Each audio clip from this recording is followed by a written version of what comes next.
Se construya una ley porque sí queremos una ley, pero se construya una ley con el ánimo de garantizar las libertades, no de restringirlas.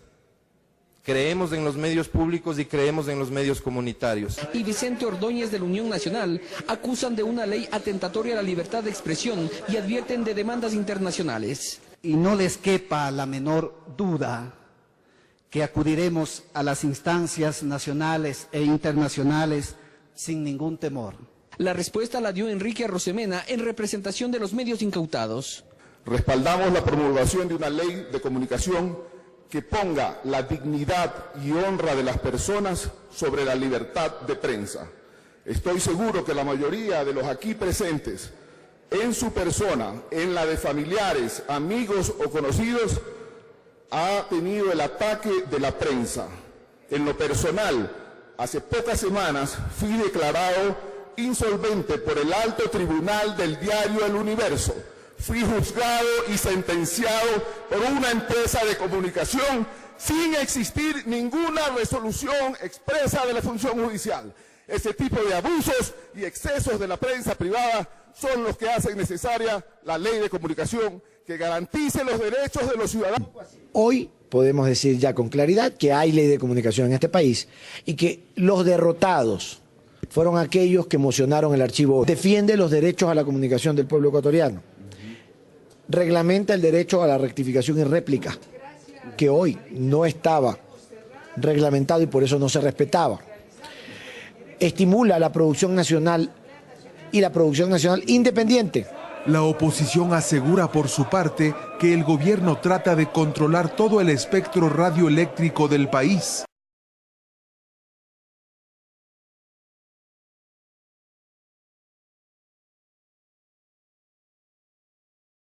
Pero sobre el proyecto de ley de comunicación, el problema de fondo es, ¿realmente no es prioritario para el presidente Correa como él lo ha dicho? ¿O más bien él espera que como un regalo de cumpleaños tal vez, pues cumpleaños ahora el 6 de abril, se apruebe el proyecto para poder modificarlo a su medida mediante el veto? Porque eso sería lo que ocurriría si se le aprueban el proyecto, ¿no?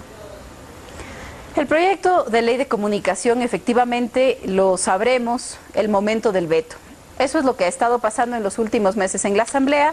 El presidente de la República incluso ha vetado totalmente proyectos aprobados por unanimidad. El último hace un mes y medio, el proyecto de ley de desarrollo fronterizo, aprobado en una comisión presidida por los colegas del Movimiento País, aprobado sin ninguna objeción en la Asamblea Nacional y luego vetado totalmente por el presidente. Algo similar pasó con la fórmula de asignación de escaños en el Código de la Democracia. ¿Qué pasa con esto?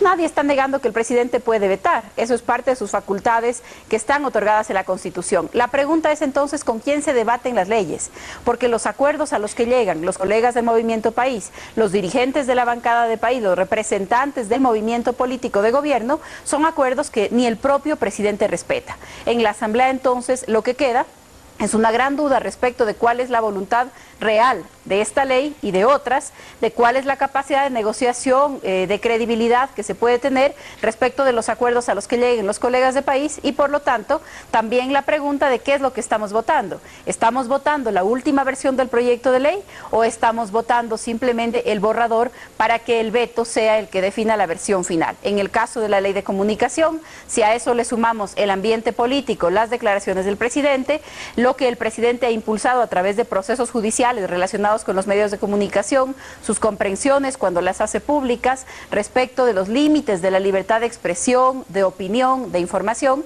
entonces hay una gran preocupación en la Asamblea, creo no ser la única, más bien es una preocupación extendida respecto de qué es exactamente lo que se pretende con la ley de comunicación.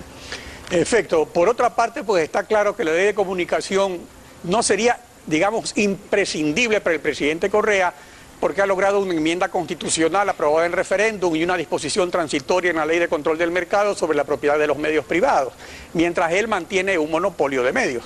Adicionalmente, mediante la reforma electoral, implanta la censura previa y permite la propaganda del gobierno en campaña.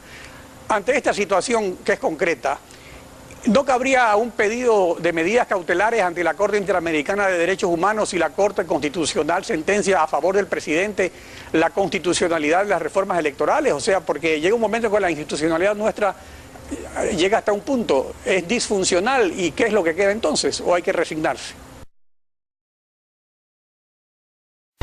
información internacional tiene que ver con que Ecuador debate la ley de medios. Pedro, buenas noches. Buenas noches, efectivamente, Cecilia. Debate, pero no llegó a una resolución. Se esperaba que hoy la Asamblea Nacional en Ecuador aprobara una nueva ley de medios. Sin embargo, se decidió que se va a discutir artículo por artículo. La mayoría de la Asamblea Nacional, por lo tanto, decidió postergar la aprobación. Una aprobación realmente esperada. Ustedes saben, hay todo un debate en América Latina respecto de los medios de comunicación. La Constitución de 2008 en Ecuador, aprobada con el 63% de los votos, señalaba que sin democratización de la comunicación no hay democracia. Por lo tanto, muy importante debatir esto.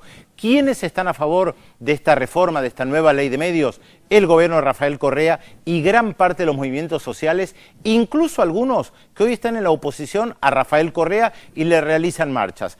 ¿Quiénes están en contra? Los partidos opositores y, por supuesto, la inmensa mayoría de los medios de comunicación privados en Ecuador, que no están para nada de acuerdo que esta nueva ley distribuya las frecuencias con otra lógica, que un 33% esté en manos públicas, que un 33% en manos privadas y un 34% en manos de los movimientos comunitarios, o sea, que haya medios comunitarios. Así que la situación bastante compleja, punto por punto se va a discutir en el futuro.